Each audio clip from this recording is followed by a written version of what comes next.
Here's a law of the universe. Revolutionary inventions lead to massive new demands for energy. Think about it. The steam engine led to a massive new demand for coal. The automobile led to a massive new demand for gasoline. The commercial jetliner led to a massive new demand for jet fuel. The light bulb, or the air conditioner, massive new electricity demands. Here's a second law of the universe. When new energy demands arise, supply inevitably follows. Right now, we're in the early days of another revolutionary invention, artificial intelligence. AI is a big deal, perhaps the biggest in history. That's why Google, Meta, and dozens of other tech giants are spending hundreds of billions of dollars to deploy it. Skeptics wonder if it'll pay off. History, however, suggests that it will. Like all earlier tech revolutions, AI not only creates new kinds of services, but dramatically increases productivity. This is important because over the last 2 decades, America's productivity growth has slowed. When that happens, real wages decrease and the economy creates fewer jobs. Wait a second, I can hear you saying. I heard that AI is going to trigger a jobs apocalypse or worse. I've seen the Terminator and the Matrix. I know how this goes. That makes for good science fiction, but it's not how tech revolutions play out. Just as the steam engine, automobile, and jetliner boosted economic growth, so will artificial intelligence.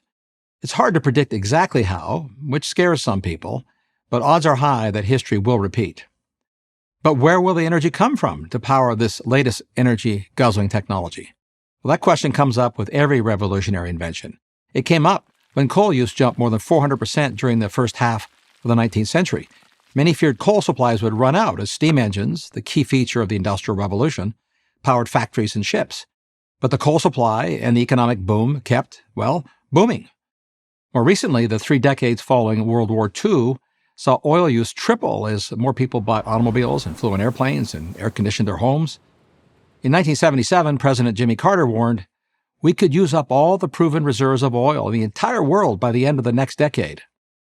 Today, thanks to technology, especially the fracking revolution, the world has plenty of oil and natural gas too. Which brings us back to artificial intelligence. AI lives on massive amounts of data, which requires massive data centers, which require massive amounts of electricity. There's never been anything quite like it. To meet the lower end of the range of forecasts for the growth in data center power, by 2030, we'll need to build enough generating plants to power 5 New York cities, more than powers the entire nation of Sweden. That explains all the headlines about AI using too much energy. It also explains why environmental activists suffer from what we could call fuel phobia. They're not worried we'll run out of energy. They're worried we'll actually be able to supply it. They're especially worried that we'll use lots more natural gas and even coal. To them, that's a Faustian bargain, a deal with the global warming devil. If we need more energy for growth, they say, it will have to be wind and solar. That might sound appealing to environmentalists, but it won't work, not only because AI's energy appetite is voracious, but especially because AI runs every hour, every day, all year. It takes sources like fossil fuels and nuclear to provide the kind of reliable power. Tacitly acknowledging this, the no-growth global warming catastrophe crowd offers 2 other equally impractical solutions. We should make, even require, far more energy-efficient AI, which they say will reduce energy demand. But it won't. Here I invoke Mill's law of energy reality. Improving efficiency always creates more demand for energy. Sound counterintuitive? Consider this. Your smartphone is tens of thousands of times more powerful and millions of times more energy efficient than the room-sized mainframe computers that guided astronauts to the moon. But instead of reducing energy demand, smartphones increased it exponentially. Why? Well, because the few thousand 1960s mainframe computers have been replaced by billions of smartphones. So, no surprise, the no-growthers also want us to go on a digital diet. That's a losing battle. Good luck trying to get people to restrain themselves when a transformational technology improves their lives. It didn't work with steamships, automobiles, airplanes, or for that matter, washing machines, refrigerators, laptops, or pharmaceuticals. It won't work with AI. Innovation leads to new energy demands.